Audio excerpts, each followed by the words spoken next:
Welcome to the finale of STS Spooktober 2023. This is The Conclusion of Everything's Eventual by Stephen King.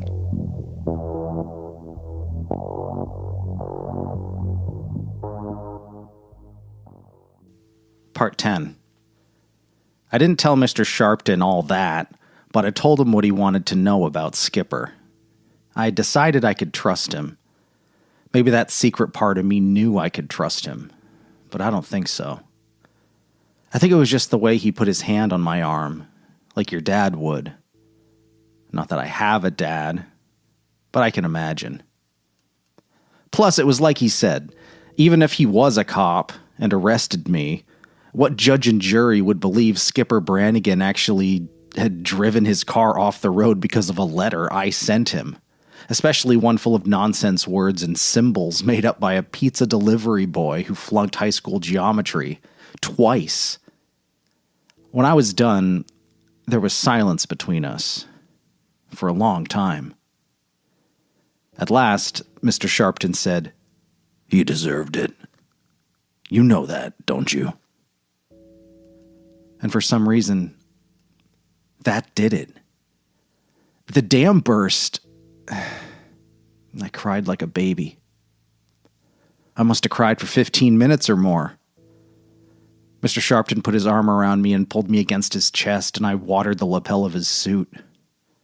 If someone had driven by and seen us that way, they probably would have thought we were a couple of queers for sure, but nobody did. There was just him and me under the yellow mercury vapor lamps, there by the cart corral. Yippee-tie, yippee-yo, get along, little shopping carts, Pug used to sing. For you know, Super Saver will be your new home. We'd laughed till we cried. At last, I was able to turn off the waterworks. Mr. Sharpton handed me a hanky and I wiped my eyes with it. "How did you know?" I asked. My voice sounded all deep and weird, like a foghorn. "Once you were spotted, all it took was a little rudimentary detective work." "Yeah, but how was I spotted?" "We have certain people, a dozen or so in all, who look for fellows and gals like you. They can actually see fellows and gals like you, Dink, the way certain satellites in space can see nuclear piles and power plants. You folks show up yellow, like match flames, is how this one spotter described it to me." He shook his head and gave a wry little smile. "I'd like to see something like that just once in my life, or be able to do what you do. Of course, I'd also like to be given a day, just one would be fine, where I could paint like Picasso or write like Faulkner." I gaped at him. "Is that true? There's people who can see?" "Yes, there are bloodhounds. They crisscross the country and all the other countries looking for that bright yellow glow, looking for match heads in the darkness. This particular young woman was on Route 90, actually headed for Pittsburgh to catch a plane home, to grab a little R&R, when she saw you, or sensed you, or whatever it is they do. The finders don't really know themselves any more than you really know what you did to Skipper, do you?" "What?" He raised a hand. "I told you that you wouldn't get all the answers you like. This is something you'll have to decide on the basis of what you feel, not on what you know. But I can tell you a couple of things. To begin with, Dink, I work for an outfit called the Trans Corporation. Our job is getting rid of the world's Skipper Brannigans, the big ones, who do it on a grand scale. We have a company headquarters in Chicago and a training center in Peoria, where you'll spend a week if you agree to my proposal." I didn't say anything then, but I knew already that I was going to say yes to his proposal. Whatever it was, I was going to say yes. "You're a tranny, my young friend. Better get used to the idea." "What is it?" "A trait There are folks in our organization who think of what you have, what you can do, as a talent or an ability or even a kind of glitch. But they're wrong. Talent and ability are born of trait. Trait is general. Talent and ability are specific. You'll have to simplify that. I am a high school dropout, remember? I know. I also know that you didn't drop out because you were stupid. You dropped out because you didn't fit in. In that way, you are like every other trainee I've met.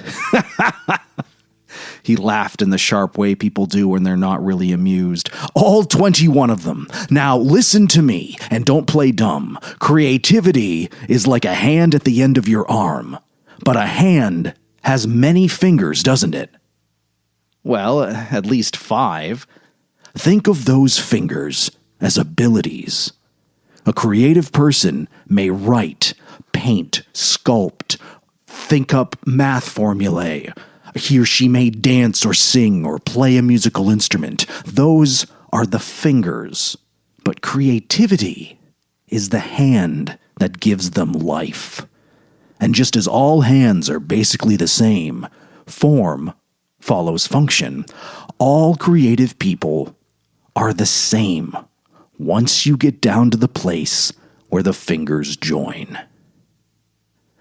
Trans is also like a hand. Sometimes its fingers are called precognition, the ability to see the future. Sometimes they're postcognition, the ability to see the past.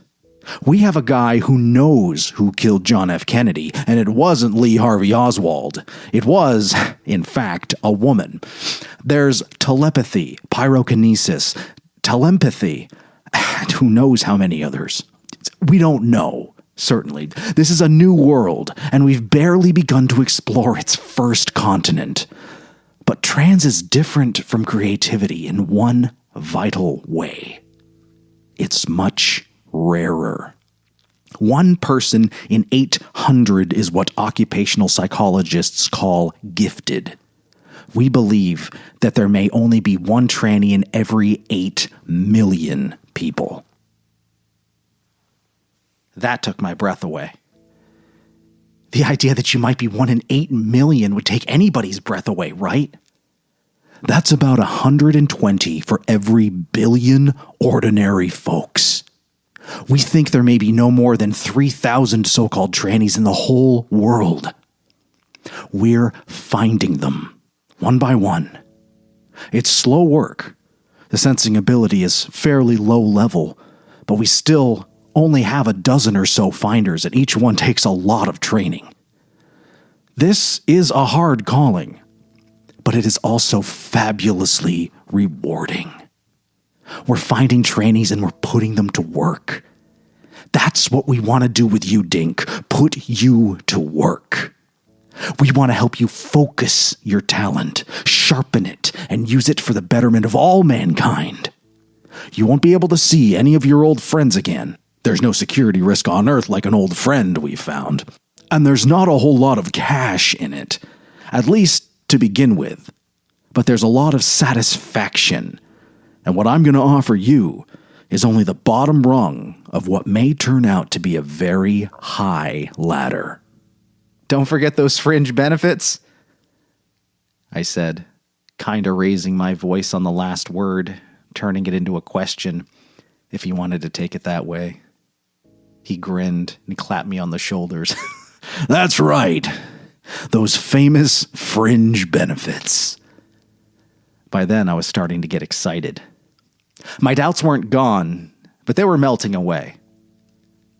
So tell me about it, I said. My heart was beating hard, but it wasn't fear.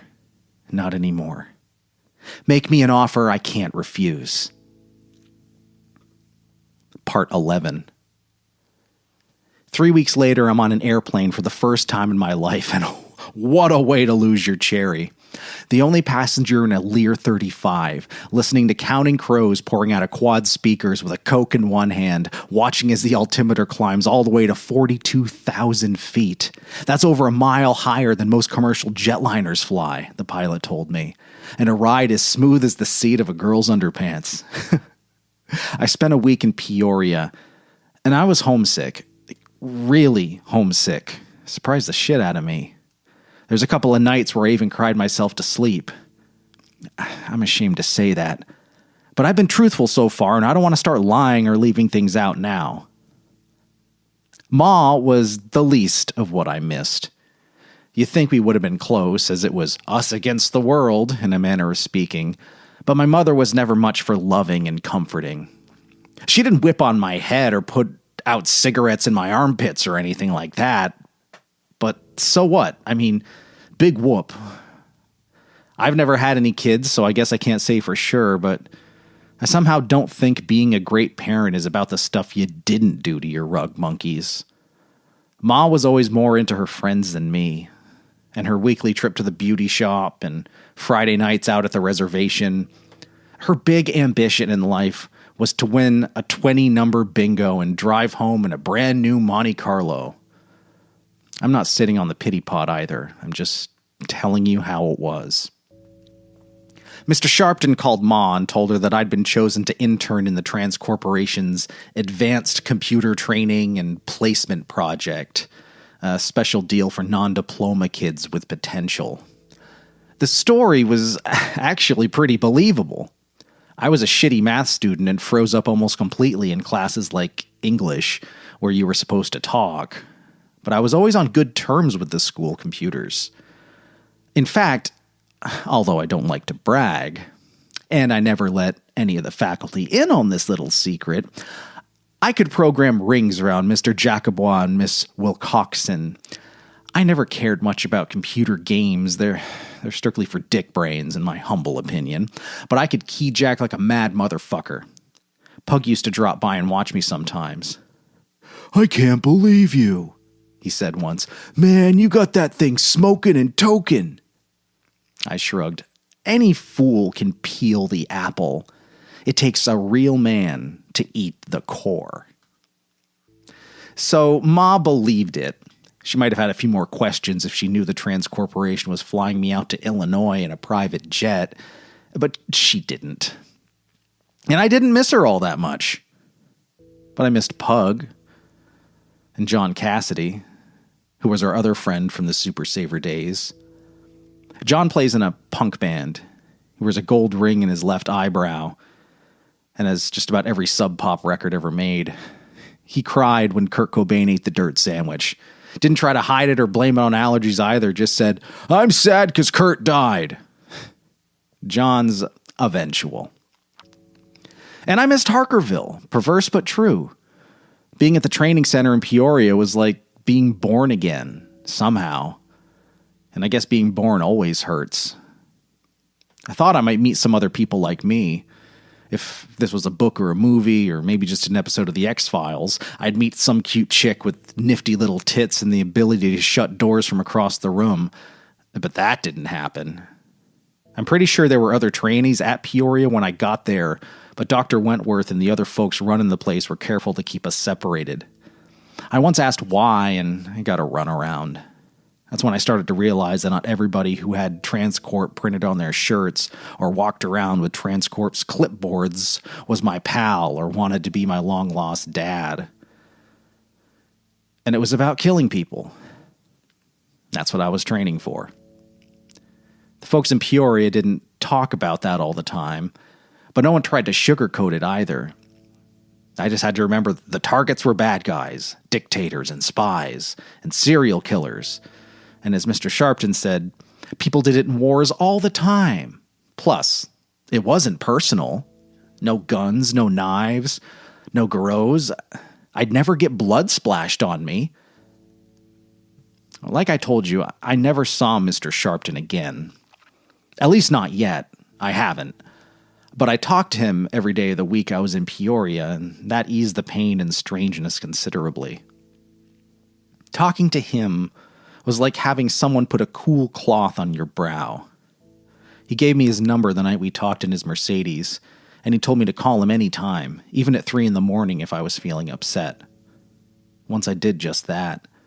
I almost hung up on the second ring, because people may say call them anytime, even at 3 a.m, but they don't really expect you to do it.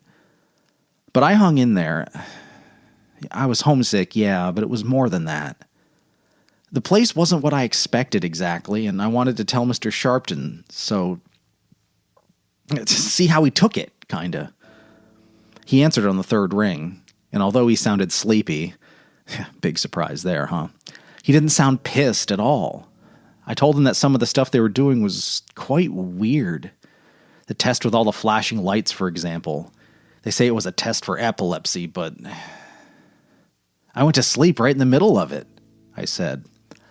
And when I woke up, I had a headache and it was hard to think. You know what I felt like? A file cabinet after someone's been rummaging through it. "What's your point, Dink?" Mr. Sharpton asked. "I think they hypnotized me." A brief pause. Then, "Maybe they did. Probably they did." "But why? Why would they? I'm doing everything they ask. So why would they want to hypnotize me?" "I don't know all their routines and protocols, but I suspect they're programming you, putting a lot of housekeeping stuff on the lower levels of your mind so they won't have to junk up the conscious part and maybe screw up your special ability while they're at it. Really, no more different than programming a computer's hard disk, and no more sinister." "But you don't know for sure."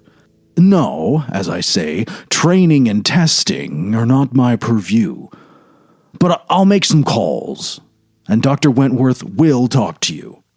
It may even be that an apology is due. If that's the case, Dink, you may be sure that it will be tendered. Our trainees are too rare and too valuable to be upset needlessly. Now, is there anything else?" I thought about it, then said no. I thanked him and hung up. It had been on the tip of my tongue to tell him that I'd thought I'd been drugged as well, given some sort of mood elevator to help me through the worst of my homesickness. But in the end, I decided not to bother him. It was 3 a.m. after all, and if they'd been giving me anything, it was probably for my own good. Part 12. Dr. Wentworth came to see me the next day. He was the big kahuna, and he did apologize. He was perfectly nice about it, but he had a look, I don't know, like maybe Mr. Sharpton had called him about 2 minutes after I hung up and gave him a hot reaming. Dr. Wentworth took me for a walk on the back lawn, green and rolling and damn near perfect there at the end of spring. And he said he's sorry for not keeping me up to speed. The epilepsy test really was an epilepsy test, he said, and a CAT scan too. But since it induced a hypnotic state in most subjects, they usually took advantage of it to give certain baseline instructions. In my case, they were instructions about the computer programs I'd be using in Columbia City. Dr. Wentworth asked me if I had any other questions. I lied and said no. You probably think that's weird, but it's not. I had a long and sucky school career, which ended 3 months short of graduation. I had teachers I liked as well as teachers I hated, but never one I entirely trusted. I was the kind of kid who always sat in the back of the room if the teacher's seating chart wasn't alphabetical, and never took part in class discussions. I mostly said, "Huh?" when I was called on, and wild horses wouldn't have dragged a question out of me. Mr. Sharpton was the only guy I ever met who was able to get into where I lived, and old Doc Wentworth with his bald head and sharp eyes behind his little rimless glasses was no Mr. Sharpton. I could imagine pigs flying south for the winter before I could imagine opening up to that dude, let alone crying on his shoulder. And fuck, I don't know what else to ask anyway. A lot of the time, I liked it in Peoria. And I was excited by the prospects ahead. New job, new town, new house. People were great to me in Peoria. Even the food was great. Meatloaf, fried chicken, milkshakes, everything I liked. Okay, I didn't like the diagnostic test. Those booger snots you have to do with an IBM pencil, and sometimes I'd feel dopey, as if someone had put something in my mashed potatoes. Or hyper, sometimes I'd feel that way too. And there were other times, at least 2, when I was pretty sure I'd been hypnotized again. But so what? I mean, was any of it a big deal after you'd been chased around a supermarket parking lot by a maniac who was laughing and making race car noises and trying to run you over with a shopping cart? Part 13. I had one more talk on the phone with Mr. Sharpton that I suppose I should mention. That was just a day before my second airplane ride, the one that took me to Columbia City, where a guy was waiting with the keys to my new house. By then, I knew about the cleaners and the basic money rule. Start every week broke, end every week broke. And I knew who to call locally if I had a problem. Any big problem, and I call Mr. Sharpton, who's technically my control.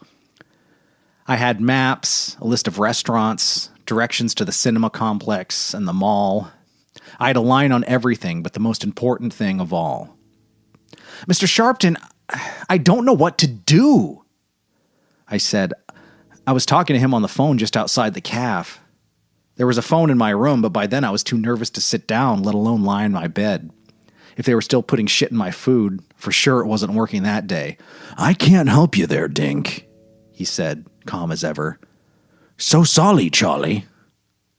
What do you mean? You've got to help me. You recruited me, for Jeepers' sake. Let me give you a hypothetical case. Suppose I'm the president of a well-endowed college. Do you know what well-endowed means? Lots of bucks. I'm not stupid. I told you that. So you did. I apologize. Anyway, let's say that I, President Sharpton, use some of my school's plentiful bucks to hire a great novelist as the writer-in-residence, or a great pianist to teach music. Would that entitle me to tell the novelist what to write, or the pianist what to compose? Probably not. Absolutely not. But let's say it did. If I told the novelist, write a comedy about Betsy Ross screwing around with George Washington and Gay Paris, do you think he could do it? I got laughing. I couldn't help it. Mr. Sharpton's just got a vibe about him somehow. Maybe. Especially if you whipped a bonus on the guy.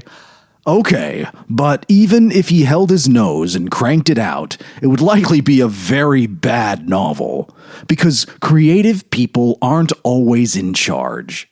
And when they do their best work, they're hardly ever in charge. They're just sort of rolling along with their eyes shut, yelling, "Wee!" What's all that got to do with me? Listen, Mr. Sharpton, when I try to imagine what I'm going to do in Columbia City, all I see is a great big blank. Help people, you said. Make the world a better place. Get rid of the skippers. All that sounds great, except I don't know how to do it. You will.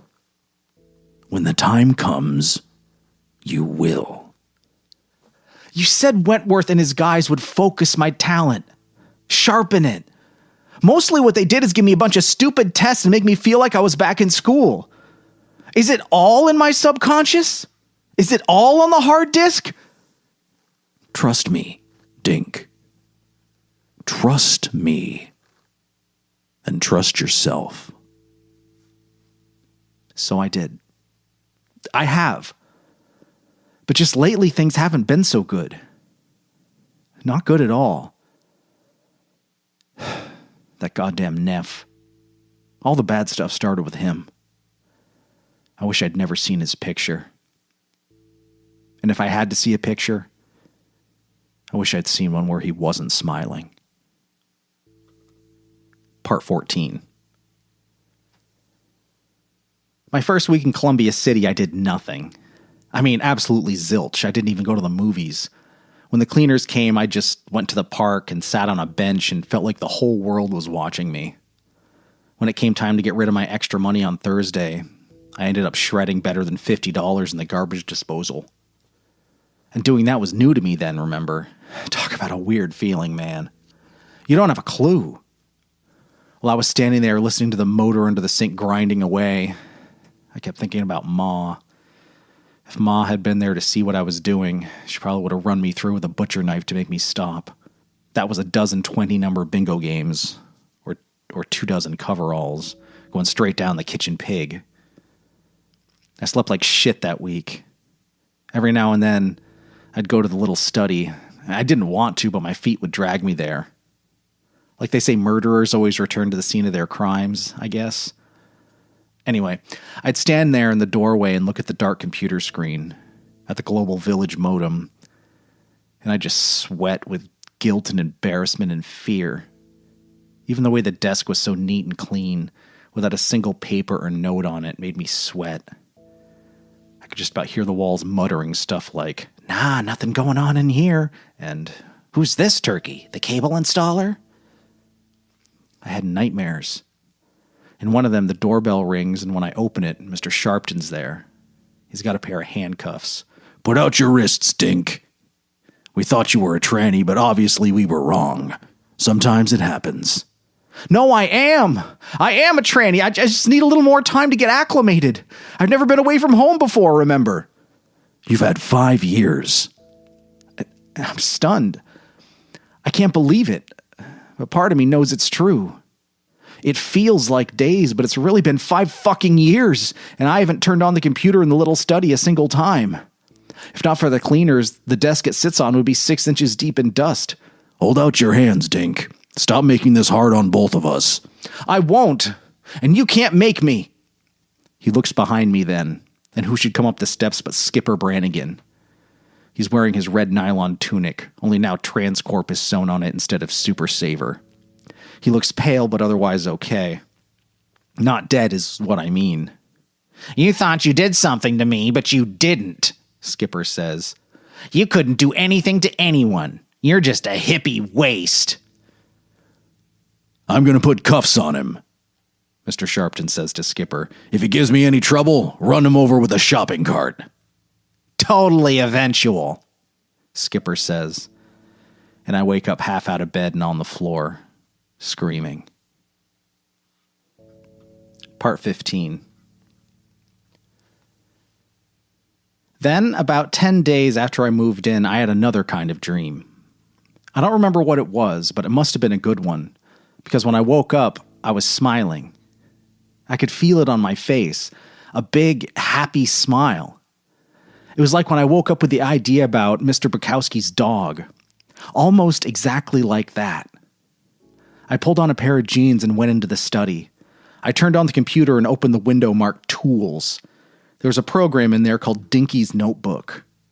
I went right to it, and all my symbols were there. Triangles, circles, japs, mercs, rhomboids, bows, smims, fouders, hundreds more, thousands more, maybe millions more.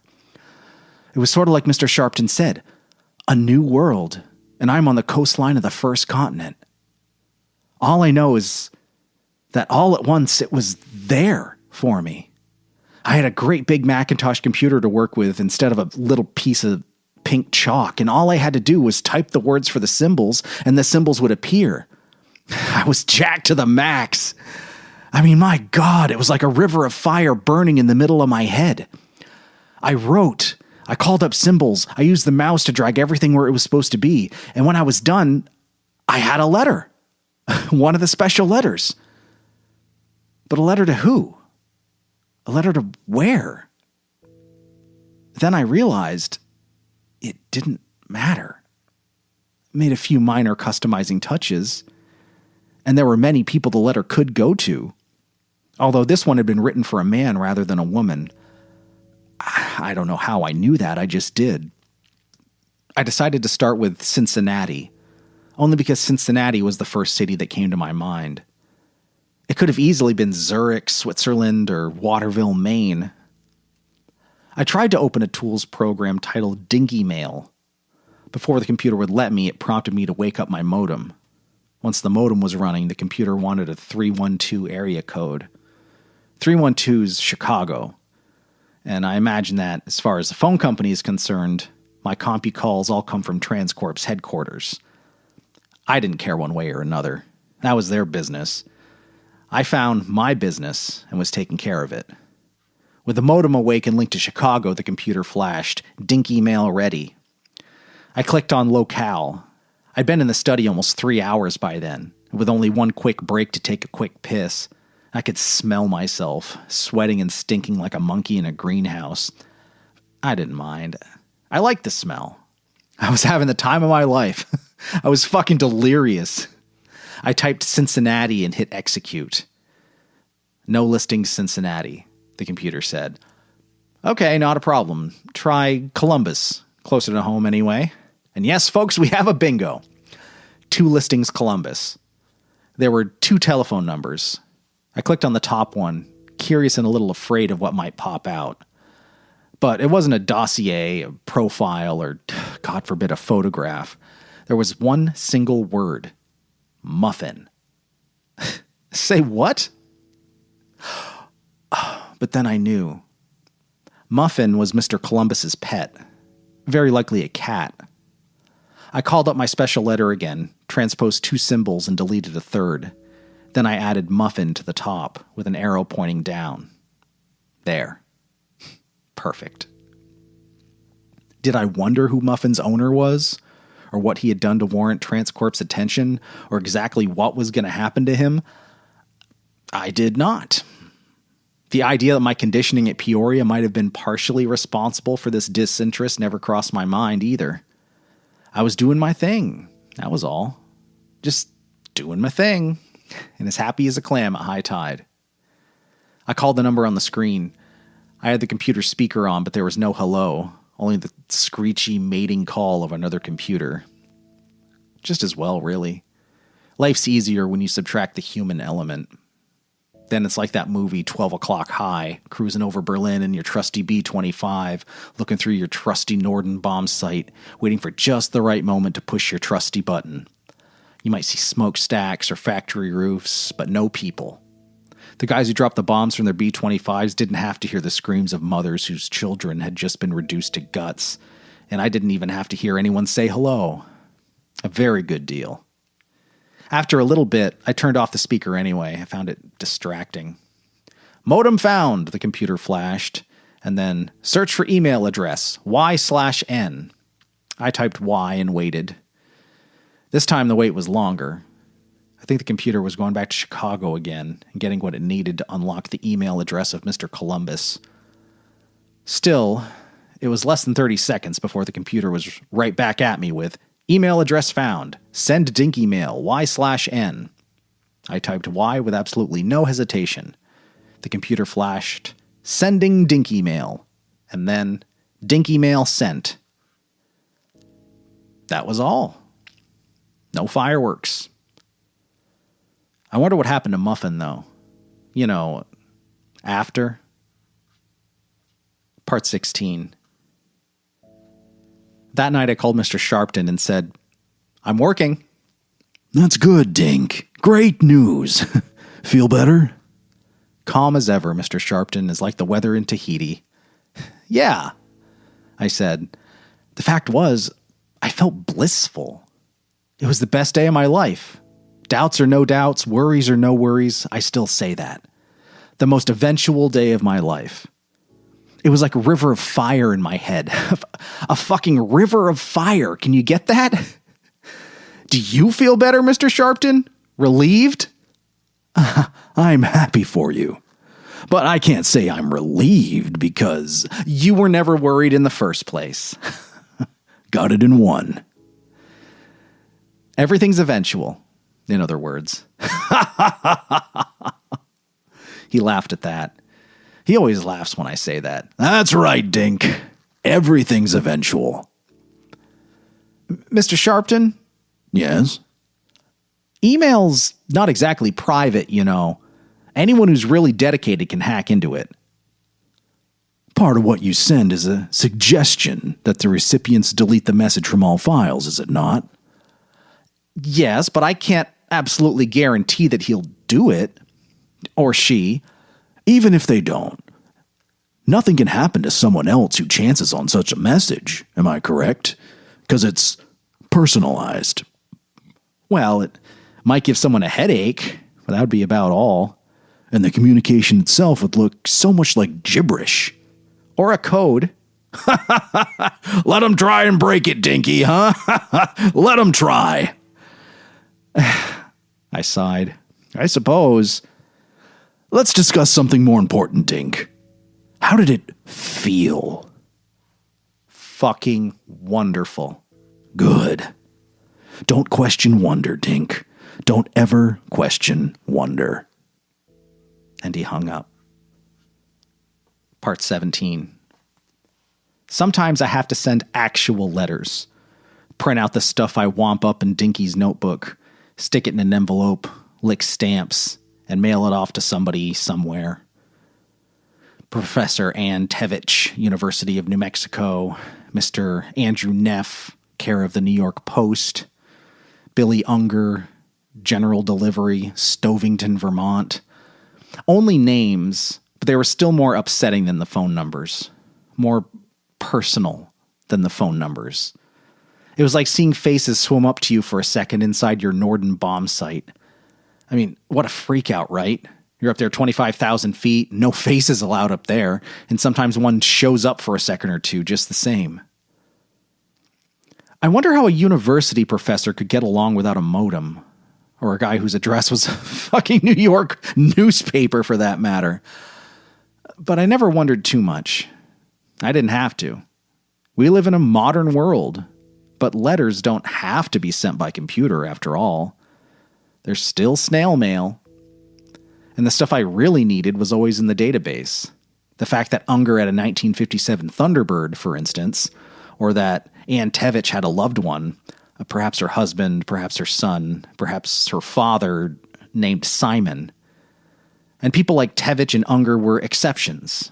Most of the folks I reach out and touch are like the first one in Columbus, fully equipped for the 21st century. Sending Dinky mail sent. Very good, so long, Charlie. I could have gone on like that for a long time, maybe forever. Browsing the database. I mean, there's no schedule to follow, no list of primary cities and targets. I'm completely on my own, unless all that shit is also in my subconscious down there on the hard disk. Going to afternoon movies, enjoying the ma-less experience of my little house, dreaming of my next step up the ladder. Except I woke up feeling horny one day. I worked for an hour or so, browsing around in Australia, but it was no good. My dick kept trespassing on my brain, so to speak. So I shut off the computer and went down to News Plus to see if I could find a magazine featuring pretty ladies in frothy lingerie. As I got there, a guy was coming out, reading the Columbus Dispatch. I never read the paper myself. Well, why bother? It's the same old shit day in, day out. Dictators beating the ching-chong out of people weaker than they are. Men in uniforms beating the ching-chong out of soccer balls or footballs. Politicians kissing babies and kissing ass. Mostly stories about the Skipper Brannigans of the world, in other words. And I wouldn't have even seen this story even if I'd happened to look at the newspaper rack display once I got inside, because it was on the bottom half of the front page, below the fold. But this fucking dim bulb comes out with the paper hanging open and his face buried inside it. And in the lower right corner was a picture of a white-haired guy smoking a pipe and smiling. He looked like a good-humored fuck, probably Irish, eyes all crinkled up and these white bushy eyebrows. And the headline over the photo, not a big one, but you could read it, says, "Neff's suicide still puzzles Greaves' colleagues." For a second or two, I thought I'd just skip News Plus that day. I didn't feel like ladies in lingerie after all. Maybe I'd just go home, take a nap. If I went in, I'd probably pick up a copy of the Dispatch. I wouldn't be able to help myself. And I wasn't sure I wanted to know any more about that Irish-looking guy than I already did, which was nothing at all. As you can fucking believe, I hastened to tell myself, Neff couldn't be that weird a name anyway. Only 4 letters, not like Shittin' Dukas or Whorecake. There must be thousands of Neffs, if you're talking coast to coast. This one didn't have to be the Neff I knew about, the one who loved Frank Sinatra records. It would be better in any case to just leave and come back tomorrow. Tomorrow, the picture of that guy with the pipe will be gone. Tomorrow, somebody else's picture will be there on the lower right corner of page 1. People always dying, right? People who aren't superstars or anything. Just famous enough to get their picture down there in the lower right corner of page 1. And sometimes people were puzzled about it, the way folks back home in Harkerville had been puzzled about Skipper's death. No alcohol in his blood, clear night, dry road, not the suicidal type. The world is full of mysteries like that, though. And sometimes it's best not to solve them. Sometimes the solutions aren't, too eventual. But willpower has never been my strong point. I can't always keep away from the chocolate, even though I know my skin doesn't like it. And I couldn't keep away from the Columbus Dispatch that day. I went on inside and bought one. I started home, and then I had a funny thought. The funny thought was that I didn't want a newspaper with Andrew Neff's picture on the front page going out with my trash.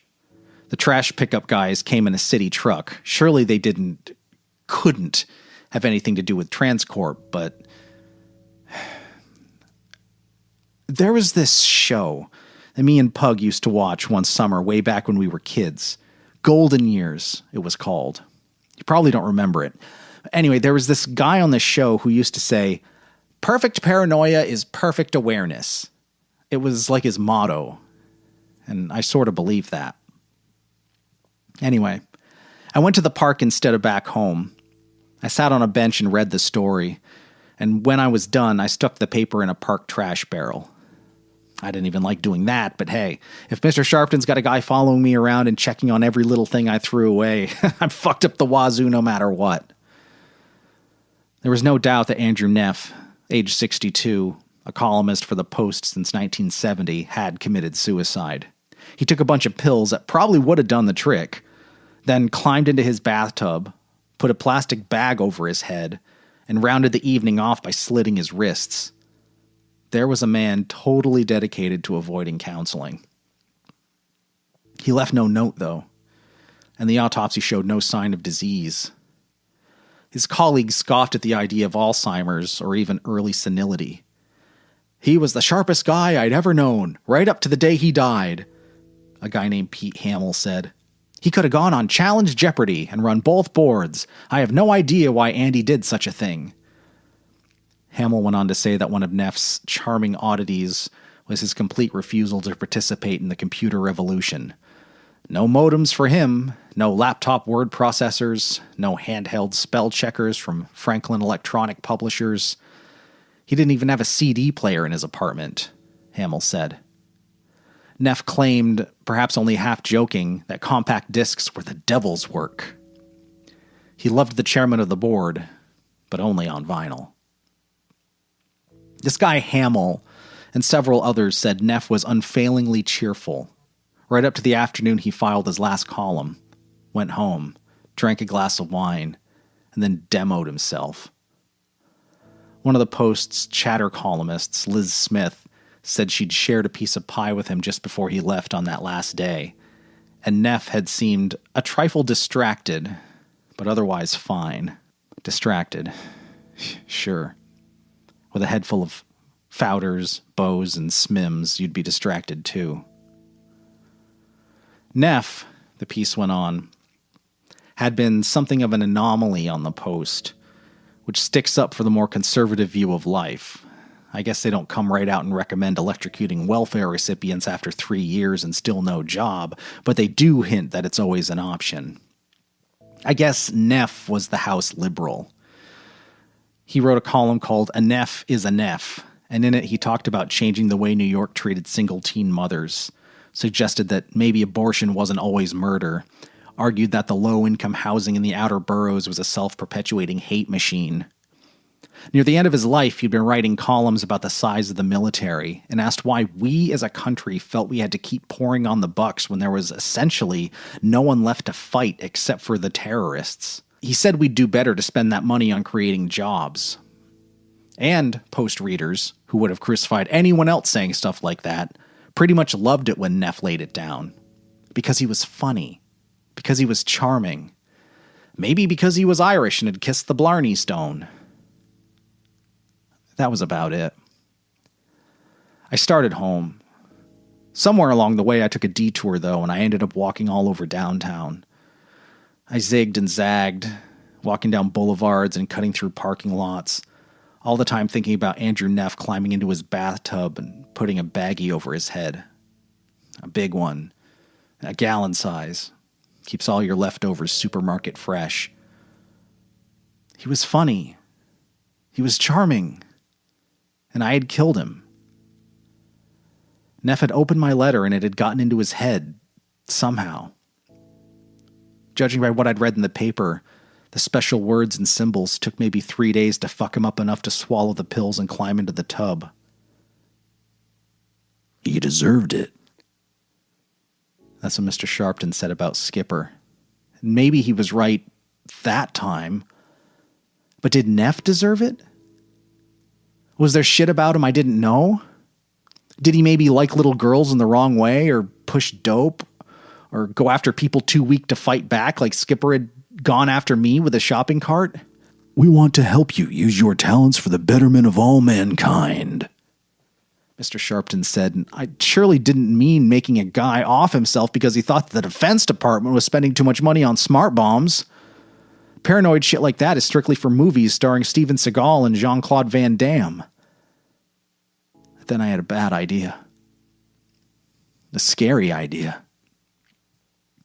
Maybe Transcorp didn't want him dead because he wrote that stuff.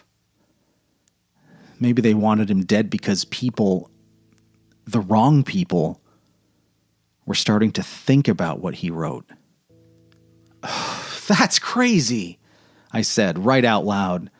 And a woman looking into the window of Columbus City's oh so pretty turned around and gave me the old fish eye. I ended up at the public library around 2 o'clock, with my legs aching and my head throbbing. I kept seeing that guy in the bathtub with his wrinkled old man tits and white chest hair, his nice smile gone, replaced by this vague Planet X look. I kept seeing him put a baggie over his head, humming a Sinatra tune, My Way, maybe, as he snugged it down tight, and then peered through it the way you'd peer through a cloudy window so he could see to slit the veins in his wrists. I didn't want to see that stuff, but I couldn't stop. My bomb sight had turned into a telescope. They had a computer room in the library, and you could get on the internet at a very reasonable cost. I had to get a library card too, but that was okay. Library card's good to have. You can never have too much ID. It took me only $3 worth of time to find Ann Tevich and call up the report of her death. The story started, I saw with a sinking sensation, in the bottom right-hand corner of page 1. The official dead folks nook. And then jumped to the obituary page. Professor Tevich had been a pretty lady, blonde, 37. In the photo, she was holding her glasses in her hand, as if she wanted people to know she wore them, but as if she wanted people to see what pretty eyes she had, too. That made me feel sad and guilty. Her death was startlingly like Skipper's, coming home from her office at UNM just after dark, maybe hurrying a little because it was her turn to make supper. But what the hell, good driving conditions and great visibility. Her car, vanity license plate DNA fan, I happen to know, had veered off the road, overturned, landed in a dry wash. She was still alive when someone spotted the headlights and found her, but there had never really been any real hope. Her injuries were too grave. There was no alcohol in her system and her marriage was in good shape. No kids, at least, thank God for small favors. So the idea of suicide was far-fetched.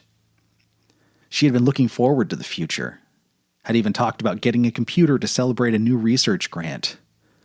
She'd refused to own a PC since 1988 or so, and lost some valuable data in one when it locked up, and had distrusted them ever since.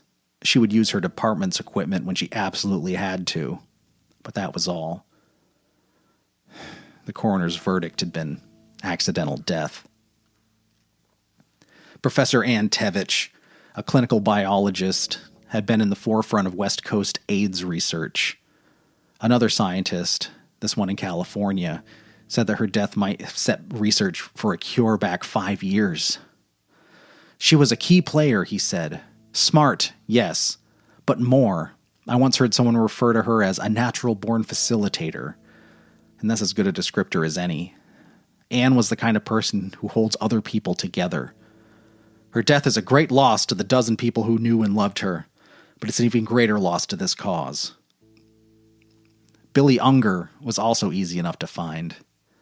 His picture topped page 1 of the Stovington Weekly Current, instead of getting stuck down there in the dead folks' nook.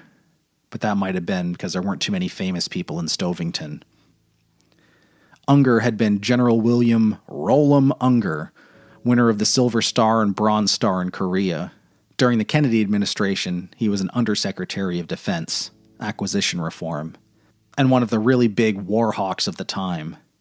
Kill the Ruskies, drink their blood, keep America safe for the Macy's Thanksgiving Day Parade, that sort of thing. Then, around the time Lyndon Johnson was escalating the war in Vietnam, Billy Unger had a change of mind and heart. He began writing letters to newspapers. He started his op-ed page career by saying that we were handling the war wrong. He progressed to the idea that we were wrong to be in Vietnam at all. Then, around 1975 or so, he got to the point of saying all wars were wrong. That was okay with most Vermonters. He served 7 terms in the state legislature, starting in 1978, when a group of progressive Democrats asked him to run for the U.S. Senate in 1996. He said he wanted to do some reading and consider his options. The implication was that he would be ready for a national career in politics by 2002 at the latest. He was getting old, but Vermonters like old guys, I guess. 96 went past without Unger declaring himself a candidate for anything, possibly because his wife died of cancer. And before 2002 came around, he bought himself a big old dirt sandwich and ate every bite. There was a small but loyal contingent in Stovington which claimed Rollum's death was an accident, that Silver Star winners don't jump off their roofs even if they have lost a wife to cancer in the last year or so. But the rest pointed out that the guy probably hadn't been repairing his shingles, not in his nightshirt, not at 2 o'clock in the morning. Suicide was the verdict. Yeah, right. Kiss my ass and go to heaven. Part 18. I left the library and thought I'd head home. Instead, I went back to the same park bench again. I sat there until the sun was low and the place had pretty much emptied out of kids and frisbee-catching dogs. And although I'd been in Columbus City for 3 months by then, it was the latest I'd ever been out. That's sad, I guess. I thought I was living a life here, finally getting away from Ma and living a life, but all I've been doing is throwing a shadow. If people, certain people, were checking up on me, they might wonder why the change in routine. So I got up, went on home, boiled up a bag of that shit on a shingle stuff, and turned on my TV.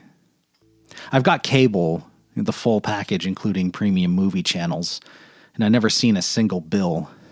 How's that for an eventual deal? I turned on Cinemax.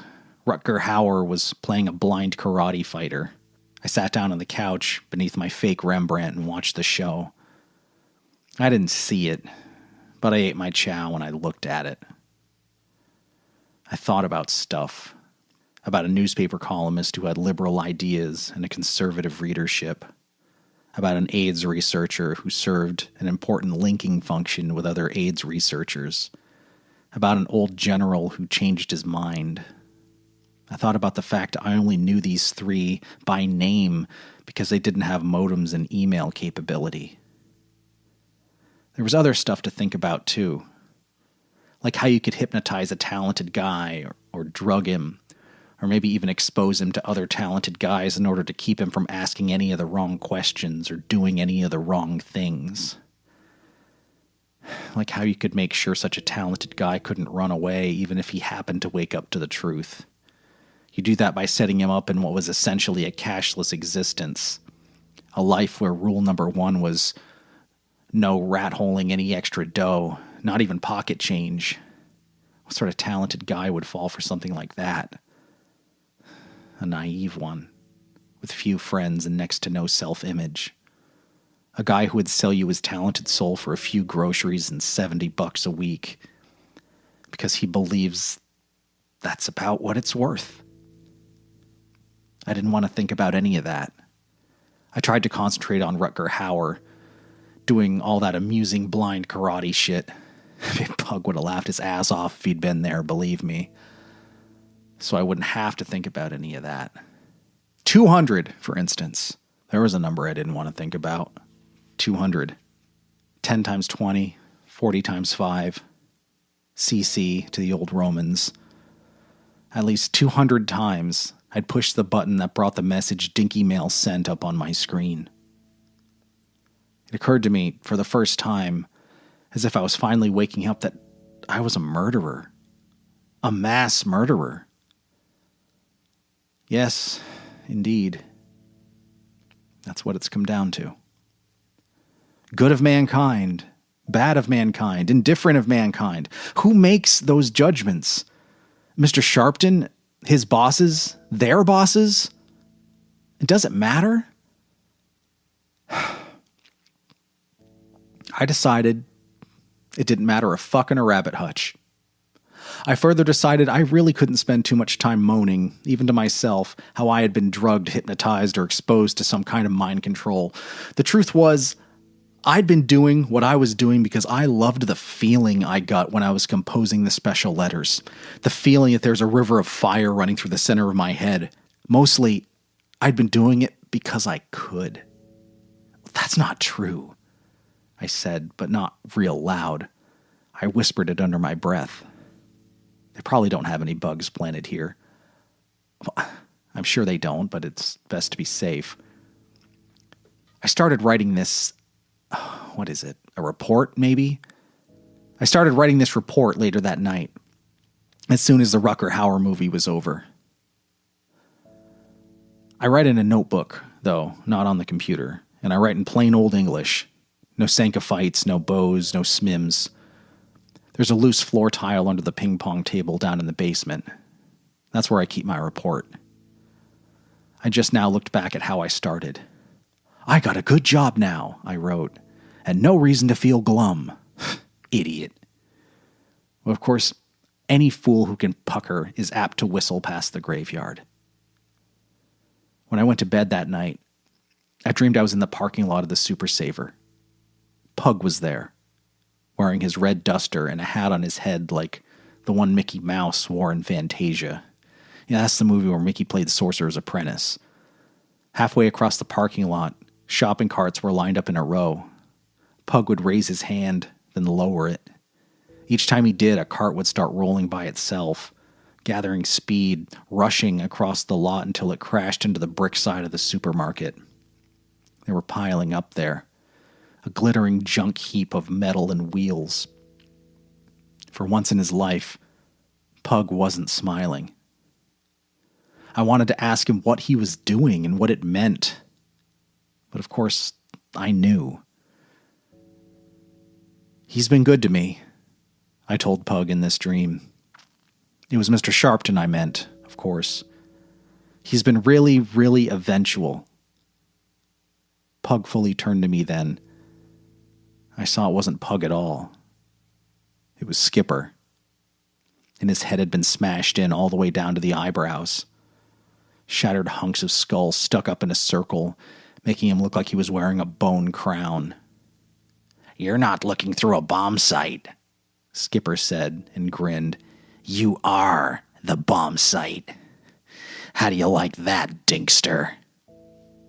I woke up in the dark in my room sweating, with my hands over my mouth and holding in a scream. So I guess I didn't like it very much. Part 19. Writing this has been a sad education, let me tell you. It's like, hey Dink, welcome to the real world. Mostly it's the image of grinding up dollar bills and the kitchen pig that comes to me when I think about what's happened to me, but I know that's only because it's easier to think of grinding up money or chucking it into the storm drain than it is to think about grinding up people. Sometimes I hate myself. Sometimes I'm scared for my immortal soul, if I have one, and sometimes I'm just embarrassed. Trust me, Mr. Sharpton said, and I did. I mean, duh, how dumb can you get? I tell myself I'm just a kid, the same age as the kids who crew those B-25s I sometimes think about, that kids are allowed to be dumb. But I wonder if that's true when lives are at stake. And, of course, I'm still doing it. Yep. I thought at first that I wouldn't be able to. No more than the kids in Mary Poppins could keep floating around the house when they lost their happy thoughts. But I could. And once I sat down in front of the computer screen and that river of fire started to flow, I was lost.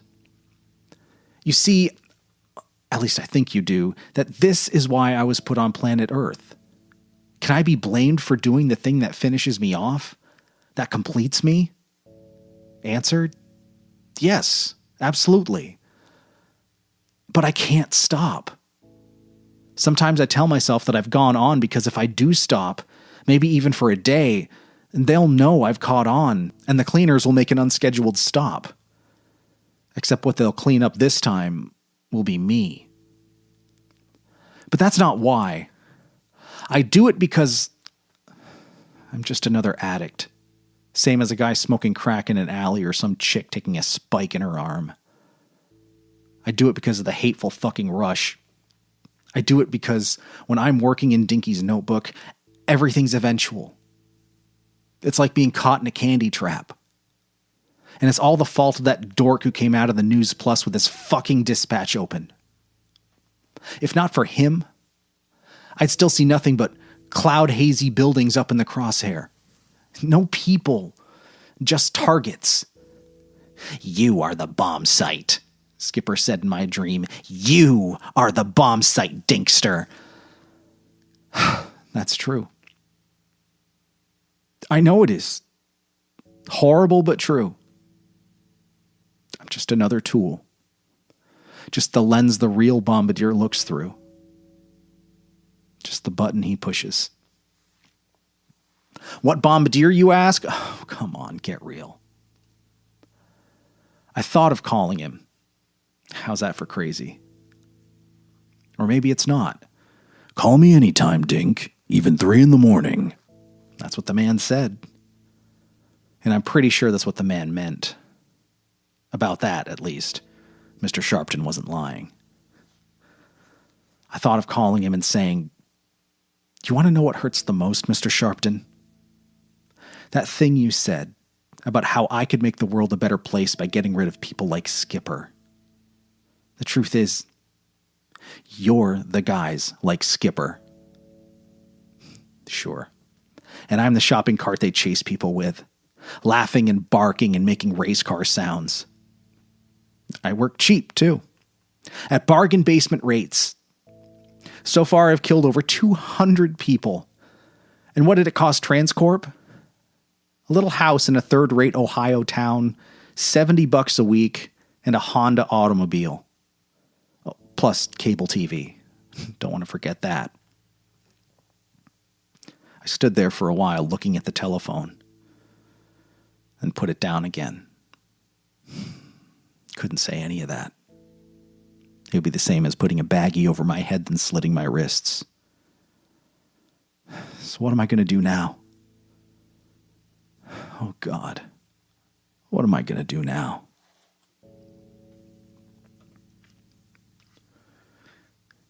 Part 20.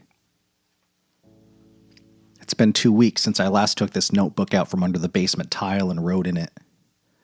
Twice I've heard the mail slot clack on Thursdays during As the World Turns, and gone out into the hall to get my money. I've gone to 4 movies, all in the afternoon.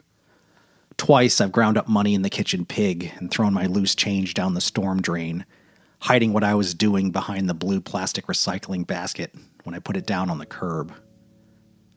One day I went down to News Plus, thinking I'd get a copy of Variations or Forum.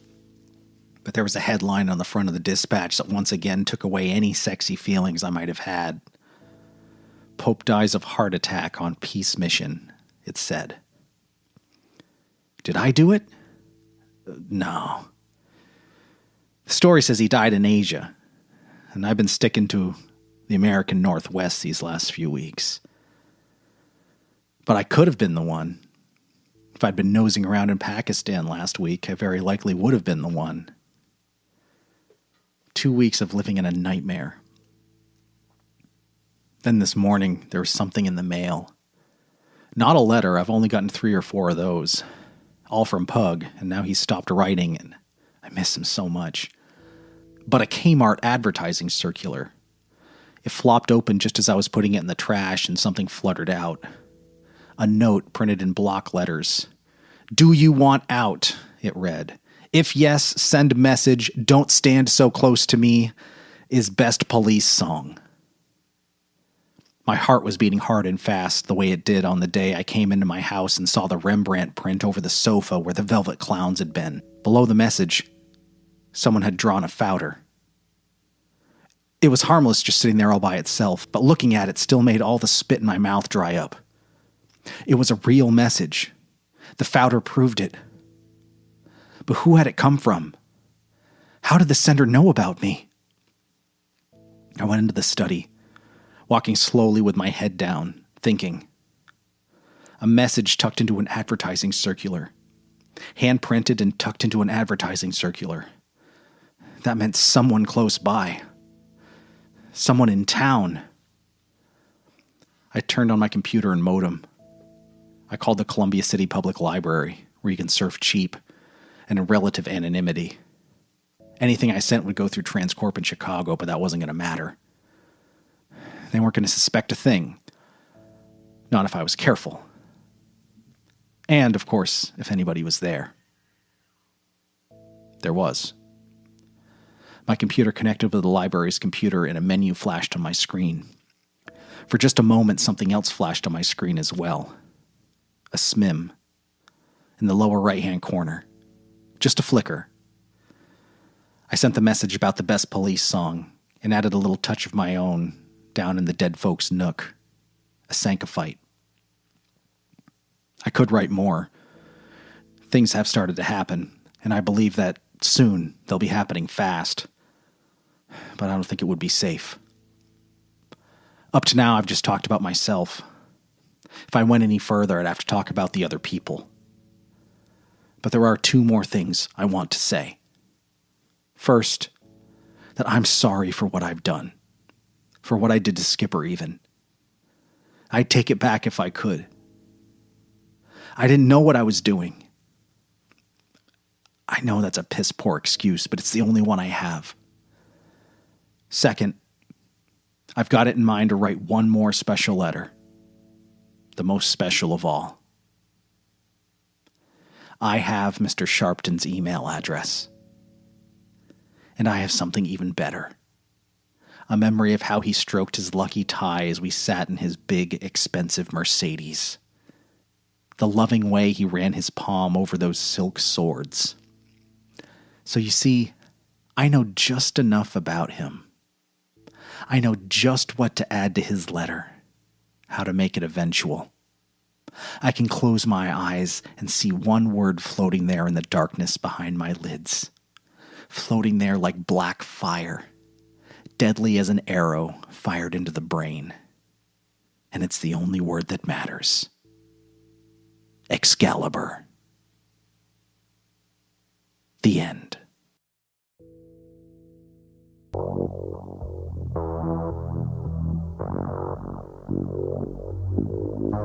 STS Spooktober was produced in collaboration with Stories Telling Stories and STS Media Group, writing you a personal letter at Milt House Studios in Milton, Vermont, casting around the globe to your frontal lobe wherever podcasts are found.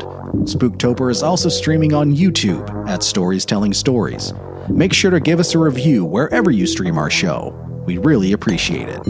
You can show your support for free by following us on Facebook and Instagram. Help us get to 500 subscribers by subscribing to our YouTube channel.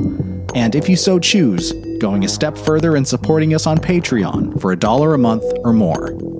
And until next year, stay spooky.